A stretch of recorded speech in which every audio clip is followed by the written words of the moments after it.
በላቲን አሜሪካ እየሆነ ያለውን ልብ ላለ የነገሩን ጫፍ ይዛል። እንዲህ ነው። የአሜሪካው ፕሬዝዳንት ዶናልድ ትራምፕ የኮሎምቢያውን ፕሬዝዳንት ጉስታቮ ፔድሮን አይፈልጓቸውም። የቬንዙዌላው ቀድሞ ፕሬዝዳንት ኒኮላስ ማዱሮ ተልእኮ እንደተጠናቀቀ ፊታቸውን ወደ ጉስታቮ አዙረው ነበር።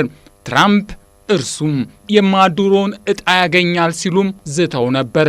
ፔድሮም የትራምፕ ጉዳይ በአካባቢው ባለ ነዳጅ ላይ ያተኮረ እንጂ ሌሎች ምክንያቶች የሉትም ሲሉ ተችተው ነበር። ከአራት ወራት በፊት ግን ፔድሮ ድንገት ዋሽንግተን ተገኝተው ነገሩ የበረደ መሰለ። ሆኖም ውስጡ ነዶ ነበር መሰል።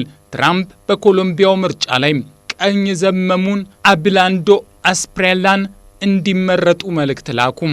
ባለፈው እሁድ በተደረገው ምርጫም የመጀመሪያ ዙር ቆጠራ አብላንዶ አስፕሬላን አሸናፊ ያደረገ። ትራምፕ በትሩዝ ገጻቸው ላይ እርሱም አሸንፏል ሲሉ ደስታቸውን ገለጹ። ራሳቸውን ነብሩ ብለው የሚጠሩት አስፕሬላ ምንም እንኳን የመጨረሻው ውጤት ባይገለጽም ማሸነፋቸው መነገሩን ተከትሎ ኮሎምቢያ ወደ ነብር መሪ ተሻግራለች። ከግራ ዘመም ወደ ቀኝ አጋድላለች። ከጸረ አሜሪካ መሪ ወደ አሜሪካ ወዳጅ መሪ አልፋለች። ይህ ግን በኮሎምቢያ ብቻ ይሆን አይደለም። ባለፉት ዓመታት የዶናልድ ትራምፕን ዋይት ሃውስ መግባት ተከትሎ የላቲን አሜሪካ ሀገራቱ ምርጫዎች ትራምፕን እየመረጡ ነው ማለት ይቻላል። የአሶሺየትድ ፕሬሱ ማኑኤል ሪዴ ለዚህ አስረጂው ይህ ነው ይለናል። የአርጀንቲናው ፕሬዝዳንት ሃቬር ሚሊ በትራምፕ ይደገፋሉ። በ2023 ወደ መሪነት የመጡት እርሳቸው አገሪቱ በከፍተኛ ግሽበት እየተናጋች ብትቀጥልም በብድርና በድጋፍ ቀና ሊያደርጓቸው ትራምፕ እየተንደፋደፉ ነው። በቺሊ ፕሬዝዳንታዊ ምርጫም ጆሴፍ አንቶኒዮ ካስት ሲያሸንፉ ትራምፕ ምረጡት ብለው ነበር። ይሁን እንጂ የካስት መንግስት በዚህ ጊዜ በከፍተኛ ስራ አጥነት፣ በበጀት ጉድለትና በህዝባዊ ተቃውሞ እየተናጠ ይገኛል። የኮስታሪካው ቀኝ ዘመም ላውራ ፈርናንዴዝም በዚሁ መንገድ መጥተዋል። ሆንዱራስም የቀድሞ የሀገሪቱ መሪ ዋን ኦርላንዶ ሄርናንዴዝ በትራምፕ ከዝውውር ጋር በተያያዘ ተጠረጠሩ። እናም የሀገሪቱ ምርጫ ውጤት አዲስ መሪን አስገኘ። ምርጫው በትራምፕ የተፈለጉትን ናስር አሽራፍን አሸናፊ ያደረገ። የዎል ስትሪት ጆርናል ጸሐፊዎቹ አጃልቫይስ እና ማይክል አሙን ላቲን አሜሪካ ሀገራቱ ለምን የትራምፕ ወዳጅ ሀገር ሆኑ ሲል በሐተታው ይጠይቃል። ነገሩ ሰጥቶ መቀበል እንደሆነም ያነሳል። አሜሪካ በአካባቢው የምትፈልጋቸው የጂኦፖለቲካዊ መልኮችና ሀብቶች አሉ የሚሉት ደግሞ የመካከለኛውና የደቡብ አሜሪካ ጉዳዮች ፖለቲካ ተንታኙ ራውል አስፓርዲስ ናቸው። እንደ ራውል አሜሪካ በቬንዙዌላና በአካባቢው ያለው የነዳጅ ኃይል ያስጎመጃታል።